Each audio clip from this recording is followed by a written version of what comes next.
السلام عليكم ورحمة الله تعالى وبركاته. الحمد لله رب العالمين. نحمد الله العظيم نصلي ونسلم على رسوله الكريم أما بعد. قال الله سبحانه وتعالى في القرآن العظيم الفرقان المجيد: أعوذ بالله من الشيطان الرجيم. بفضل بسم الله الرحمن الرحيم. ولله على الناس حج البيت من استطاع إليه سبيلا، أو كما قال الله عز وجل. صدق الله العلي العظيم. وقال رسول الله صلى الله عليه وسلم: من يرد الله به خيرا يفقهه في الدين، أو كما قال عليه الصلاة والتسليم. صدق نبي الله سيد البشر محمد صلى الله عليه وسلم. அல்லாஹும் அல்லாஹுடைய ரசூலும் எந்தெந்த நல்ல காரியங்களை எடுத்து நடக்க சொன்னார்களோ அந்த நல்ல காரியங்களை எடுத்து நடக்கக்கூடிய தௌஃபீக்கையும், அல்லாஹும் அல்லாஹுடைய ரசூலும் எந்தெந்த தீமையான காரியத்தை விட்டும் நம்மை தடுத்தார்களோ அந்த தீமையான காரியத்தை விட்டும் தவிர்ந்திருக்கிற தௌஃபீக்கையும் அல்லாஹ் ஜல்லஷானஹு தஆலா உலகத்தில் வாழுகிற எல்லா முஸ்லிம்களுக்கும் தர வேண்டும் என்ற துஆவோடு என் வார்த்தைகளை துவங்குகிறேன். இன்றைய ஜும்மாவினுடைய சிந்தனையாய் தல்பியாவின் தகுதி என்ன என்றதொரு தலைப்பின் கீழ் ஒரு சில வார்த்தைகளை உங்களோடு நாம் பகிர்ந்து கொள்ள ஆசைப்படுகிறோம். அல்லாஹுவின் பேரருளால் புண்ணியம் நிறைந்த துல்காதா உடைய மாதத்தில் நாம் பயணித்து கொண்டிருக்கிறோம். ஸல்லல்லாஹு அலைஹி வஸல்லம் அவர்கள் வாழ்நாளில் நிறைவேற்றிய உம்ரா இந்த துல்காதா மாதத்தில் செய்திருக்கிறார்கள். ஸல்லல்லாஹு அலைஹி வஸல்லம் அவர்கள் ஹஜ்ஜுக்காக வேண்டி புறப்பட்ட மாதம் இந்த துல்காதாவினுடைய மாதம். ஸல்லல்லாஹு அலைஹி வஸல்லம் அவர்கள் அகிலத்திற்கு வழிகாட்டி உலக மக்கள் எல்லா நபர்களும் ஹஜ்ஜுக்காக வேண்டி மூலை முடுக்குகளிலிருந்தெல்லாம் உலகத்தின் 4 திசைகளிலிருந்து ஹஜ்ஜுக்காக வேண்டி ஹஜ்ஜினுடைய பயணத்திற்காக வேண்டி தயாராகும் புறப்படும் மாதம் இந்த மாதம் துல்காதாவினுடைய மாதம். இந்த மாதத்தில் நாம் பயணித்திருக்கிறோம். அல்லாஹ் ஜல்லஷானஹு தஆலா நமக்கும் ஹஜ்ஜினுடைய நசீபை, அந்த தௌஃபீக்கை அல்லாஹ் நமக்கு தருவானாக. ஆமீன். உலகத்தில் பல பயணங்கள் உண்டு. அதிலும் குறிப்பாக ஹஜ்ஜினுடைய பயணம் என்பது அல்லாஹுவால் ரசூலால் ஆர்வமூட்டப்பட்ட சுப செய்தி சொல்லப்பட்ட அழகியதொரு பயணம்தான் ஹஜ்ஜினுடைய பயணம்.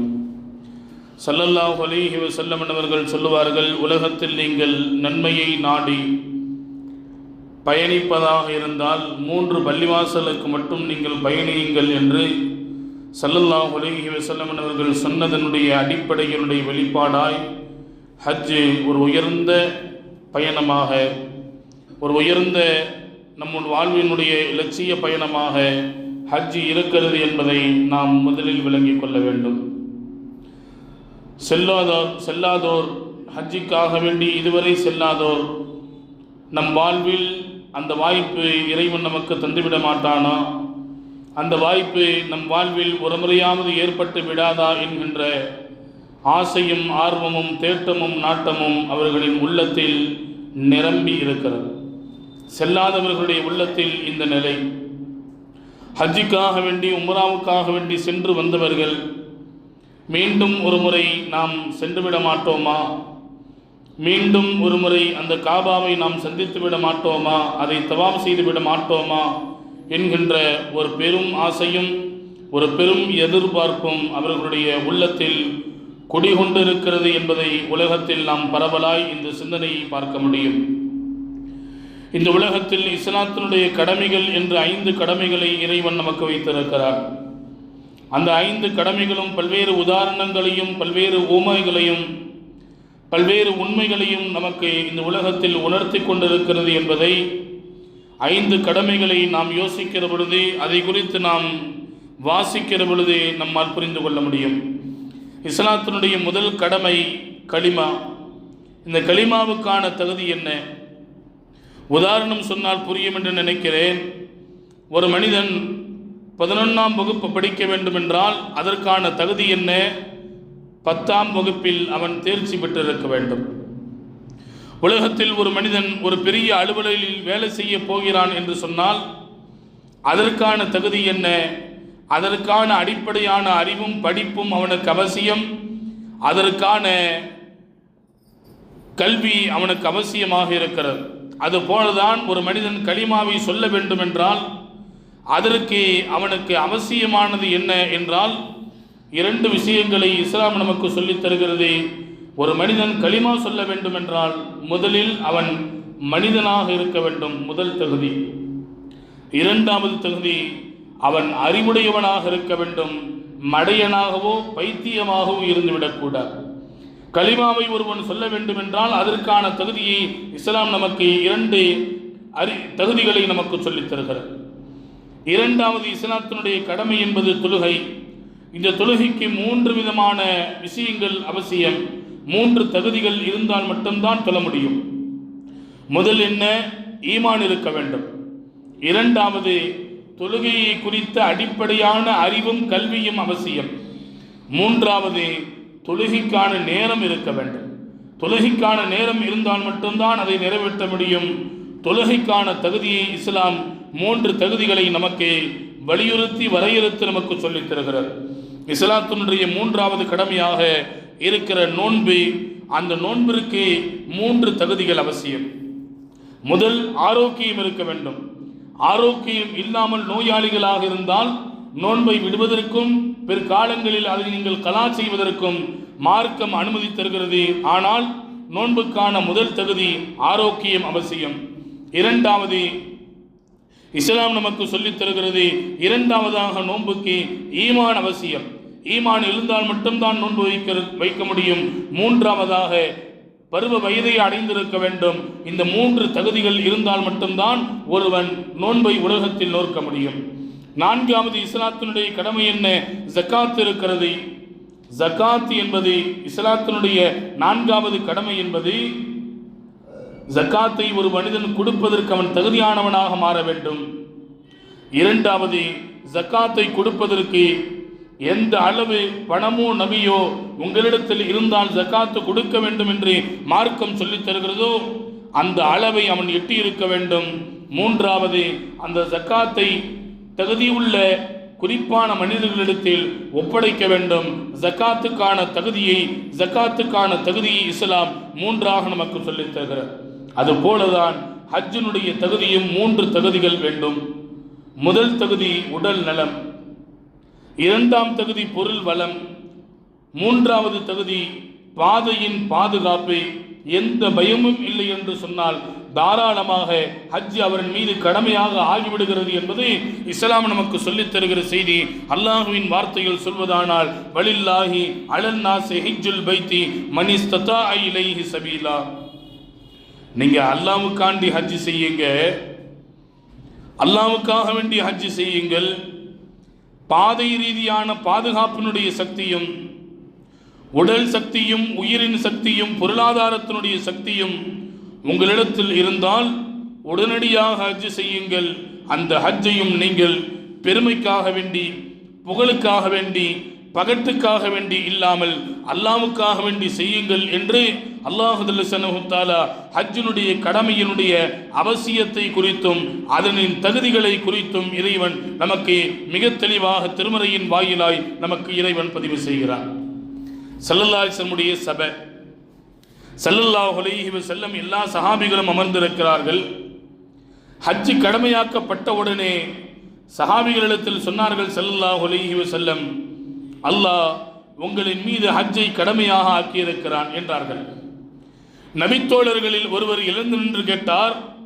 அவருடைய பெயர் அக்ரா இப்னு ஹாபிஸ் ரலியல்லாஹு தஆலா. எழுந்திருச்சு கேட்டாங்க, நாயகமே, ஹஜ் எங்களின் மீது கடமையாகிவிட்டது. வருடம் வருடம் நாங்கள் ஹஜ்ஜை கடமையாக நிறைவேற்ற வேண்டுமா?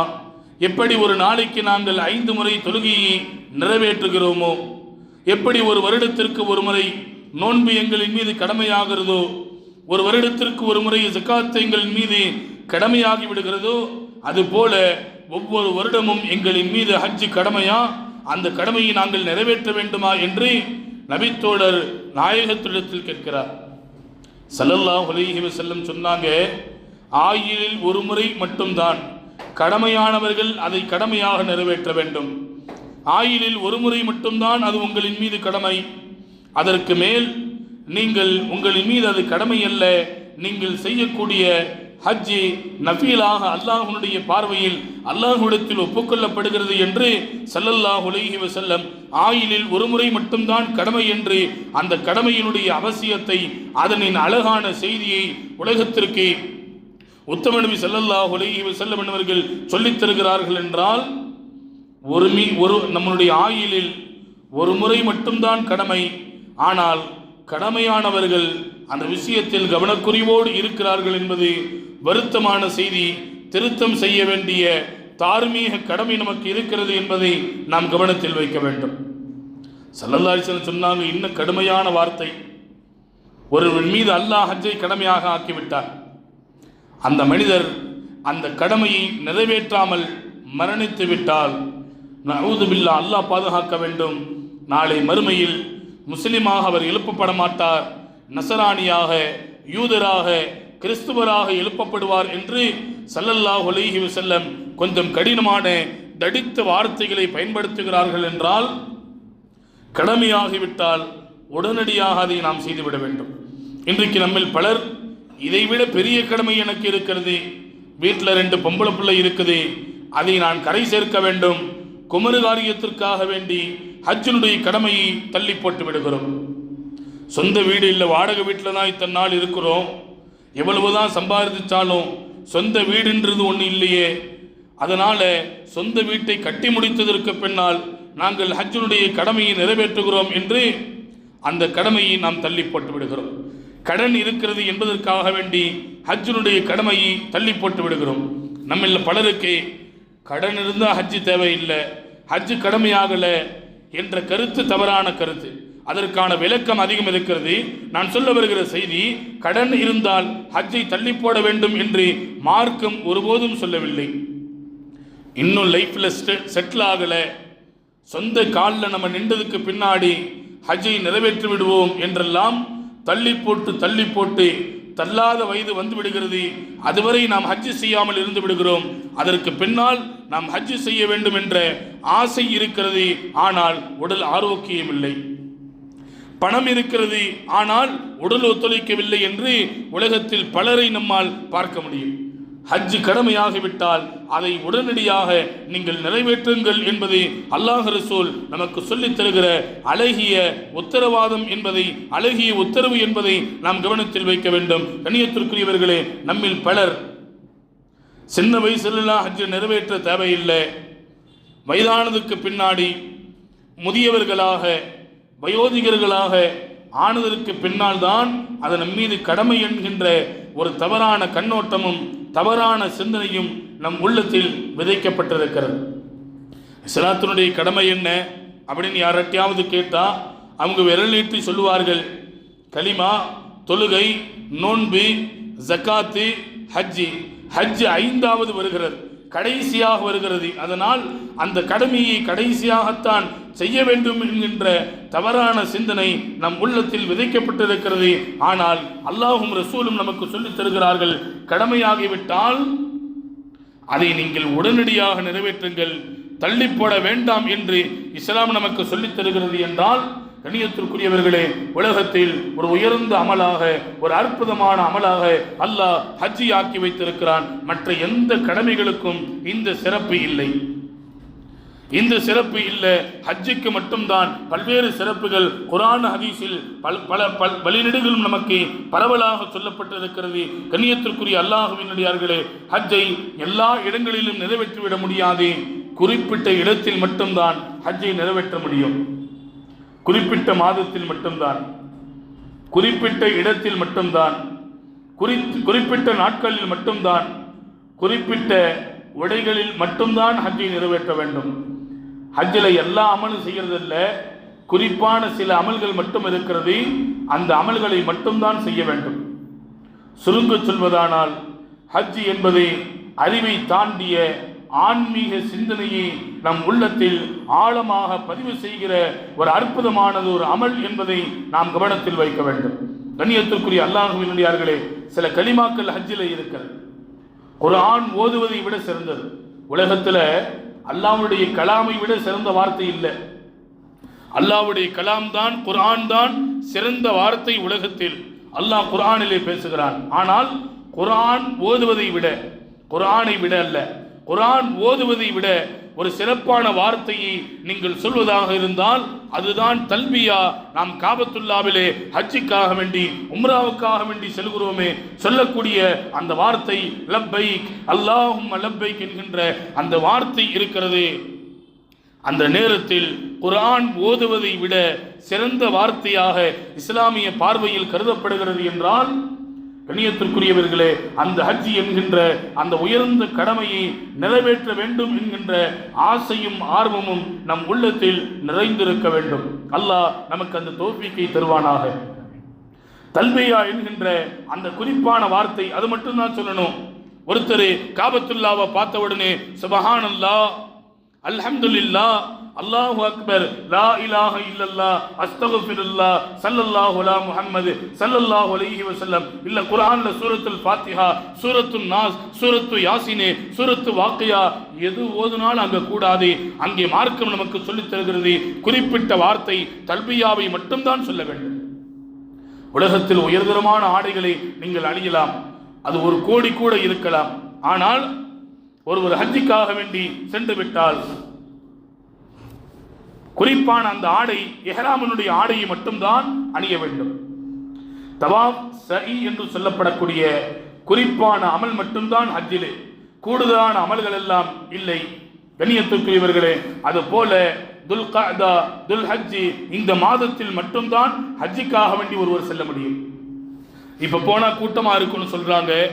பல கோடி மனிதர்கள் அங்கே ஒன்று குழுமுகிறார்கள். ஒரு அமைதியா நிம்மதியா நம்மளால இத்மினானோடு அமலை செய்ய முடியாது.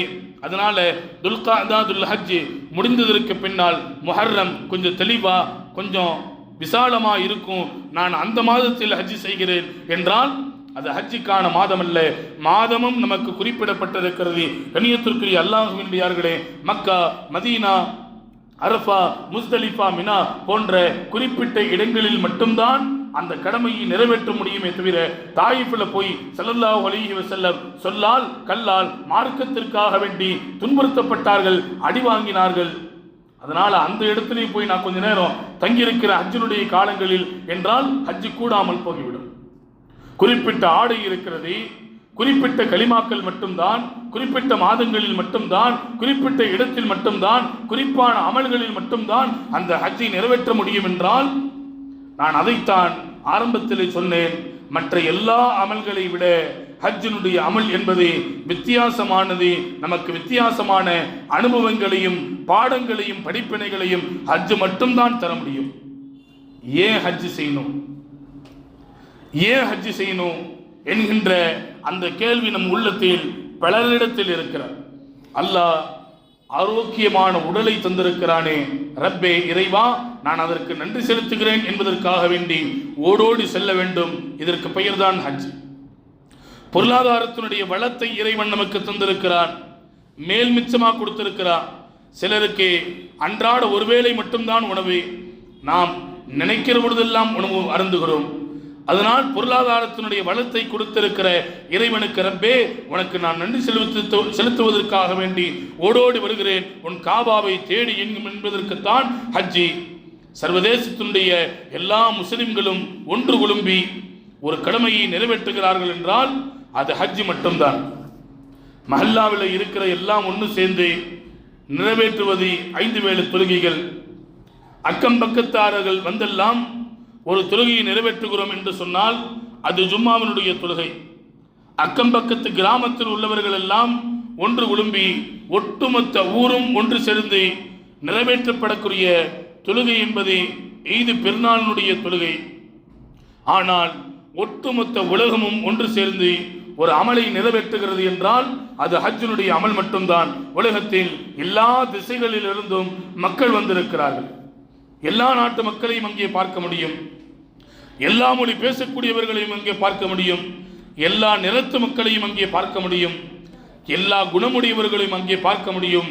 கண்ணியத்திற்குரியவர்களே, பணக்காரர்கள், ஏழைகள், எஜமானர்கள் என்று உலகத்தில் யார் யாரெல்லாம் இருக்கிறார்களோ எல்லா வகை மனிதர்களையும் உலகத்தில் அந்த ஹஜ்ஜினுடைய அந்த கடமையின் போது பல கோடி மனிதர்களை நம்மால் பார்க்க முடிகிறது என்றால், கண்ணியத்திற்குரியவர்களே, அந்த ஹஜ்ஜுக்கான தகுதி அல்லாஹ் தேர்வு செய்கிறது.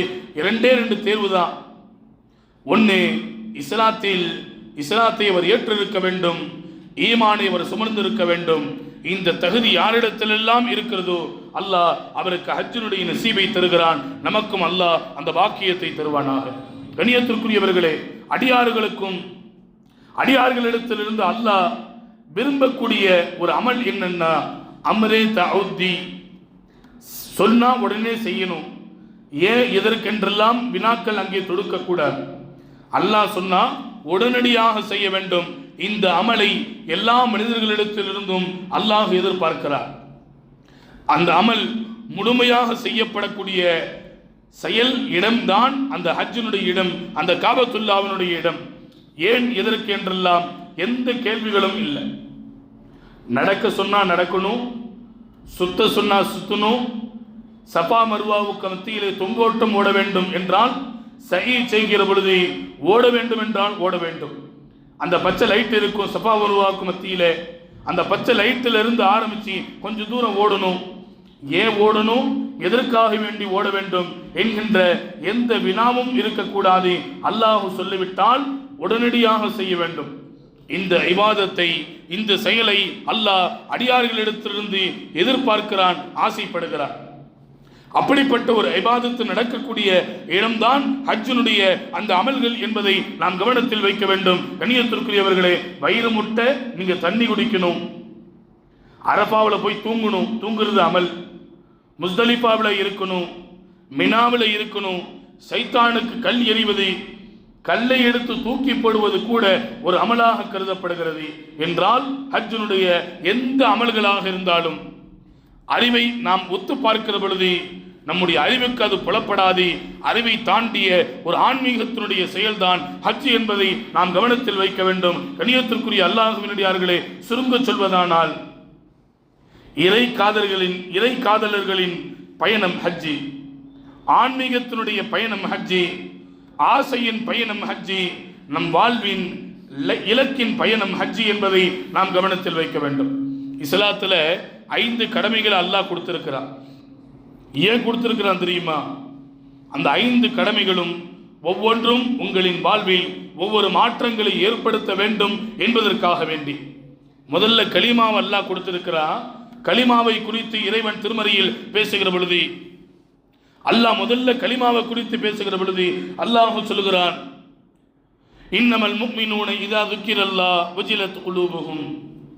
ஒரு முஃமினிடத்தில் அல்லாஹ் என்று நீங்கள் சொல்லி பாருங்கள், அவர்களுடைய உள்ளங்கள் எல்லாம் நடுநடுங்கி போகிவிடும்.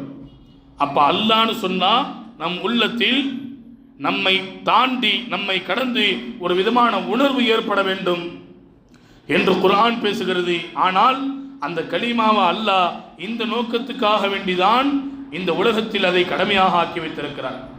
ஆனால் அந்த கலிமா அந்த மாற்றத்தை நம்மிடத்தில் ஏற்படுத்தி இருக்கிறதா என்றால் நம்மில் பலர் சொல்லுவோம், அல்லாஹ்னு சொன்னா என் உள்ளத்துல மாற்றம் ஏற்படுதுன்னு சொல்லுவோம். நம்மில் பலர் இல்லை என்று சொல்லுவோம். கலிமா உள்ளத்துல மாற்றம் ஏற்படுத்துதா என்றால் நம்மில் பலர் ஆம் என்று சொல்பவர்களும் உண்டு, இல்லை என்று சொல்பவர்களும் உண்டு. ஒரு இறைநேசர் தன் கிராமத்திலே வசிக்கிற மக்கள் அல்லாஹ் என்று சொன்னால் அடிப்பார்.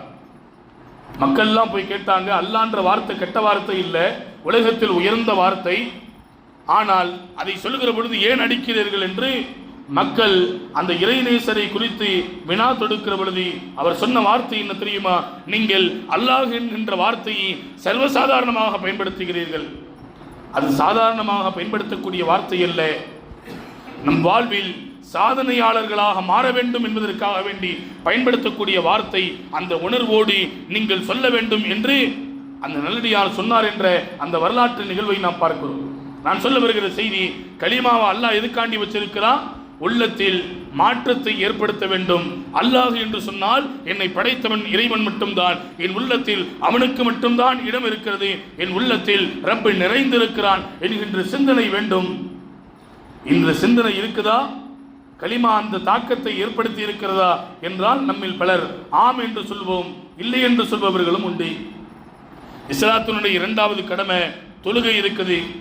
அல்லாஹ் தொழுகையை எப்படி தொழுகணும் அப்படின்னு ஸல்லல்லாஹு அலைஹி வஸல்லம் நமக்கு சொல்லுகிற பொழுது, கஅன்னக தராஹு ஃபஇன் லம் தகுன் தரா ஃபஇன்னஹு யராக.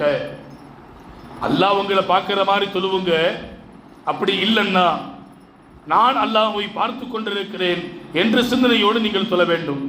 ஸல்லல்லாஹு அலைஹி வஸல்லம் சொன்னாங்க, அல்லாஹ் இதுக்காண்டி தான் தொழுகையை நமக்கு கடமையாக்கி இருக்கிறான். உமர் ரலியல்லாஹு அவங்களுடைய உடலிலே, அவங்களுடைய தொடையிலே ஒரு அம்பு ஒன்று பாய்ந்து விட்டது.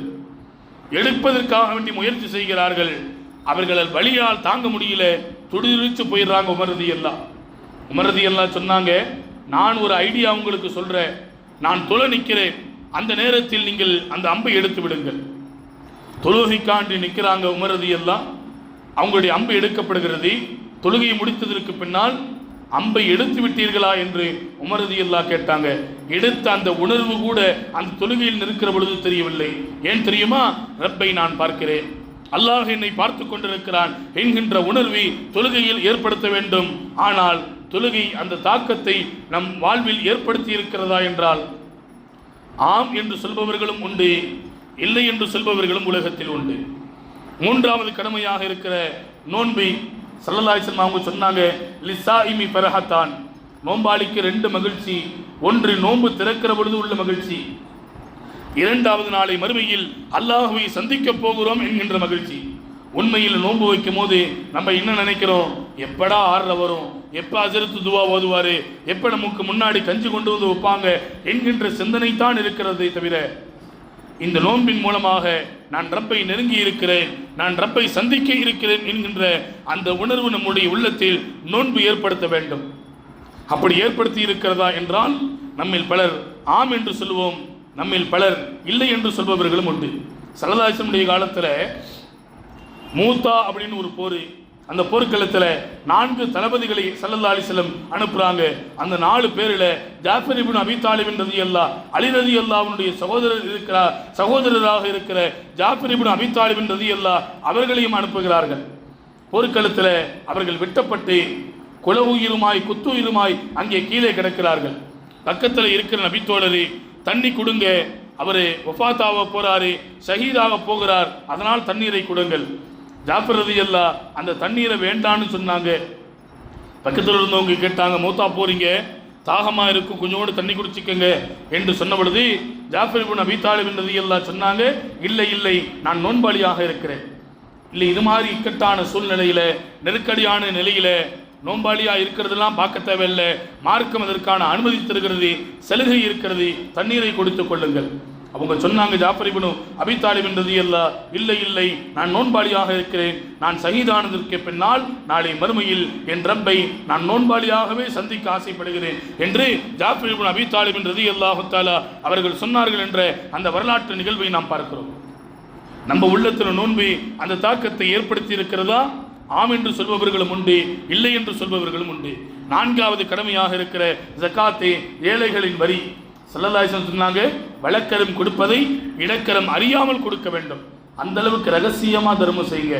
ஆயிஷா ரலியல்லாஹு தர்மம் செய்யும் போது யாராவது யாசகர்கள் வீட்டிற்கு முன்னால் வந்து நின்றால் திருகங்களை எடுத்து அத்தரில் ஒரு முக்கி கொண்டு போய் கொடுப்பாங்களா.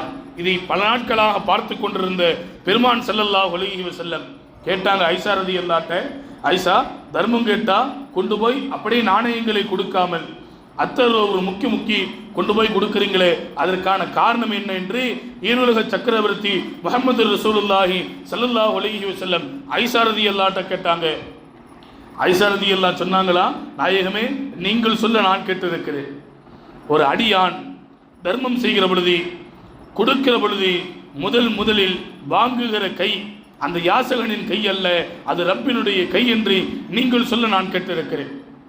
அதனால தான் என்னுடைய அந்த தீனாரும் திருகமும் முதலில் என் ரப்பின் கரத்தில் படுகிறது, அது வாசனையாக இருக்க வேண்டும், வாசனையோடு இருக்க வேண்டும், மனமாக இருக்க வேண்டும் என்று நான் ஆசைப்படுகிறேன் என்று சொன்னவர்கள் ஆயிஷா ரலியல்லாஹு. அதனால்தான் இன்று வரை மனமிக்க வாழ்க்கைக்கு சொந்தக்காரர்களாக ஆயிஷா ரலியல்லாஹு மாறிப்போனார்கள் என்ற அந்த வரலாற்று நிகழ்வை நாம் படிக்கிறோம்.